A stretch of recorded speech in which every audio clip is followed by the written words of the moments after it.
Just got an email. Our next comedian, he just got here from basically watching Girlie Barely Knows sleep through her window. Woo! Give it up for the resident, Philip Kruh. Wow, I still can't believe they're doing stand-up comedy at ComedyWorx. But I'm actually happy to see that there's improv people getting into stand-up. Because we learned last year there's not a whole lot of stand-up people in improv. Too soon? Alright, so you guys have been watching the news, right? I'm amazed by the summit in Singapore. I mean, that was really amazing.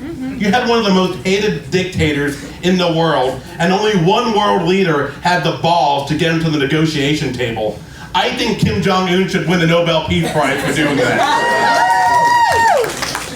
Mike Pompeo says that North Korea is going to denuclearize before the end of Trump's first term. How the hell is he going to do that in 3 weeks? So I can't believe it. So you had Dennis Rodman there. You know Dennis Rodman, Donald Trump, and Kim Jong-un, only one of them has never headlined a major wrestling pay-per-view. Oh my God. I used to really love pro wrestling, but like now politics is just too much like wrestling. Like this last election, it reminded me of like some of my favorite wrestlers from the 80s. Like Hillary Clinton reminds me of Hulk Hogan. You know, maybe when you were a kid, you know, you liked her. Now like, oh God, you're still doing the same gimmick 10 years later, and I really don't want to see you be the champion again. I mean, obviously Donald Trump was $1 million man. Ted DiBiase thinks he can buy anything with his money.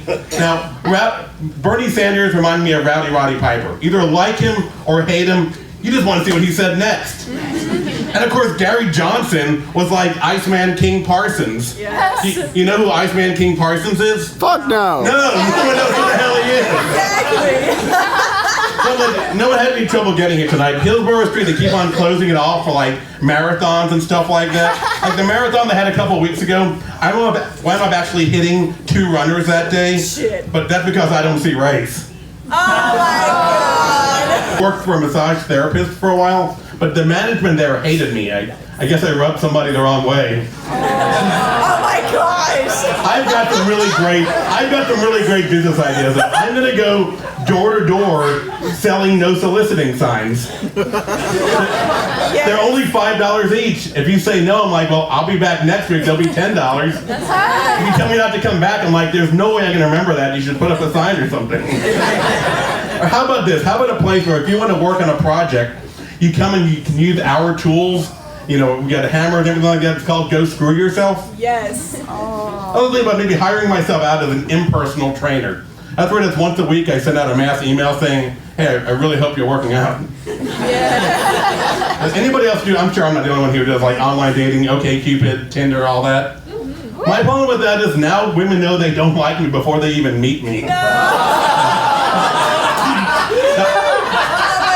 I'm not saying that I've met some crazy women on there, but they raise more red flags than a Soviet military parade. Oh my God. I just want to I wanted to combine an app where you can find both like a job and a girlfriend. Like, you know, hey, Stacy, she's 32, into punk rock music and owns an ad agency. Awesome, swipe right. Yeah. It's going to be weird. One day someone's going to be asking, like, you know, Mommy, how did you and Daddy meet? Well, see, I was taking a dump and so was your dad, and we both swiped right, and 9 months later, you were born. Nice.